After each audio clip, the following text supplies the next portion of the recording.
शतरंज या चेस इस खित्ते यानी बर्रे सगीर में 3500 साल पहले इजाद हुई थी।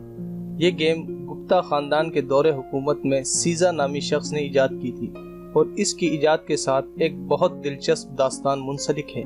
वीडियो में आगे बढ़ने से कबल तमाम दोस्तों से गुजारिश है कि वो हमारे चैनल को सब्सक्राइब कर लें और साथ मौजूद घंटी के बटन को लाजमी दबाएं ताकि हर नई आने वाली वीडियो का नोटिफिकेशन बर वक्त आप तक पहुंच सके।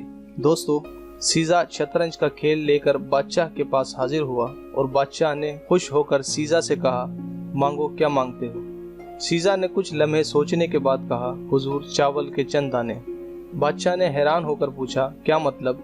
सीजा ने कहा, आप शतरंज के 64 खाने चावलों से भर दें, लेकिन मेरे मुताबिक। बादशाह ने कहा, किस तरह। सीजा ने कहा कि आप पहले दिन चावल का एक दाना शतरंज के एक खाने में रखकर मुझे दे दीजिए, दूसरे दिन दूसरे खाने में पहले के मुकाबले में दुगने चावल यानी चावल के 2 दाने रख दीजिए, तीसरे दिन तीसरे खाने में दूसरे के मुकाबले में डबल यानी 4 दाने रख कर दे दीजिए और आप इसी तरह चावलों की तादाद को डबल करते चले जाएं यहाँ तक कि 64 खाने मुकम्मल हो जाएं। बादशाह ने इस बेवकूफ़ाना मुतालबे पर कहकहा लगाया और ये शर्त मंजूर कर ली और यहाँ से दोस्तों एक ऐसी गेम शुरू हुई जिससे आज के दौर में माइक्रोसॉफ्ट जैसी कंपनियों ने जन्म लिया। ये बज़ाहिर आसान तरीन काम दिखाई देता है जो दर हकीकत दुनिया का मुश्किल तरीन मुअम्मा था और आज 3500 साल गुजरने के बाद भी शतरंज के 64 खानों को चावलों से भरना मुमकिन नहीं। बादशाह ने पहले दिन चावल का एक दाना शतरंज के एक खाने में रखा और उसे उठाकर सीजा को दे दिया। सीजा चावल का दाना लेकर चला गया। दूसरे दिन 2 दाने रख दिए। तीसरे दिन चावलों के दानों की तादाद 4 हो गई। चौथे रोज ये 8 चावल हो गए। 5वें दिन इनकी तादाद 16 हो गई। छठे दिन ये 32 दाने हो गए। 7वें दिन 64 और 8वें दिन यानी शतरंज की पहली रो के आखिरी खाने में 128 चावल के दाने हो गए। 9वें दिन इनकी तादाद 256 हो गई और 10वें दिन ये 512 हो गए। 11वें दिन इनकी तादाद 1024 हो गई और 12वें दिन ये 2048 हो गए। 13वें दिन इनकी तादाद 4096 हो गई और 14वें दिन ये 8392 हो गए। 15वें दिन ये 16384 हो गए और 16वें दिन ये 32768 हो गए और यहाँ पहुंचकर शतरंज की 2 कतारें मुकम्मल हो गईं और बादशाह को अंदाज़ा होने लगा कि वो मुश्किल में फंस चुका है, क्योंकि वो खुद और उसके सारे वजीर मशीर सारा दिन बैठकर चावल गिनते रहते थे। शतरंज के तीसरी कतार के आखिरी खाने तक पहुंचकर चावलों की तादाद 8 लाख तक पहुंच गई थी। बादशाह को चावल मैदान तक लाने और सीजा को ये चावल उठाने के लिए दर्जनों लोगों की जरूरत पड़ गई। किस्सा मुख्तसर, जब शतरंज की चौथी रो यानी 33वां खाना शुरू हुआ तो पूरे मुल्क से चावल खत्म हो गए। बादशाह हैरान रह गया। इसने उसी वक्त रियाजी दान बुलवाए और उनसे पूछा कि शतरंज के 64 खानों को भरने के लिए कितने चावल दरकार होंगे और इसके लिए कितने दिन चाहिए। रियाजी दान कई दिनों तक बैठे रहे लेकिन वो वक्त और चावलों की तादाद का अंदाज़ा नहीं लगा सके। दोस्तों, ये अंदाज़ा 3500 साल बाद बिल गेट्स ने लगाया था।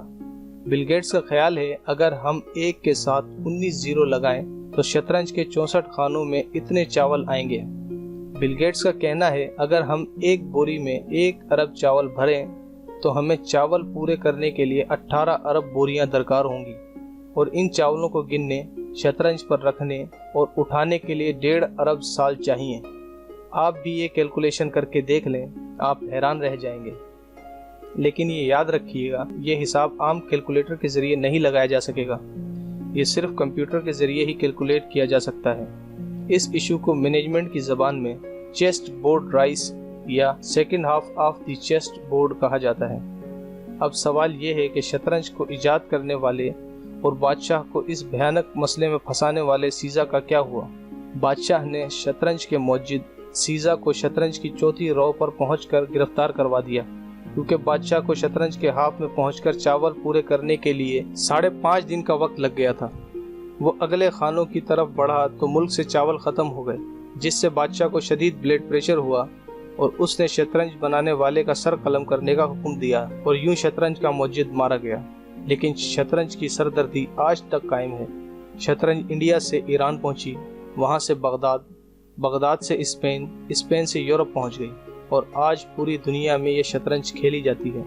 یہ بھی کہا جاتا ہے کہ سیاست شطرنج جیسی گیم ہے جس میں پیادے سے لے کر بادشاہ تک سارے کردار موجود ہوتے ہیں، بس ایک کردار نہیں ہوتا اور وہ کردار ہے جج۔ جی ہاں، شطرنج میں جج نہیں ہوتا لیکن سیاست میں ہوتا ہے، اور ججز کے لیے کہا جاتا ہے کہ اگر یہ مضبوط ہوں تو یہ قلم کی نوک سے بڑا قلعہ اور بڑے سے بڑا تاج اڑا دیتے ہیں۔ امید ہے دوستو آپ کو ہماری یہ ویڈیو پسند آئی ہوگی۔ اگر آپ کو ویڈیو پسند آئی تو اسے لائک کیجئے، اپنے دوستوں کے ساتھ شیئر کیجئے، اور اپنی رائے کا اظہار آپ کمنٹ باکس میں کر سکتے ہیں۔ ہمارے چینل کو سبسکرائب کرنا نہ بھولیں اور ساتھ موجود بیل کے آئیکن پر لازمی کلک کیجئے تاکہ ہر نئی آنے والی ویڈیو کا نوٹیفیکیشن سب سے پہلے آپ کو ملے۔ Thanks for watching this video. اللہ حافظ۔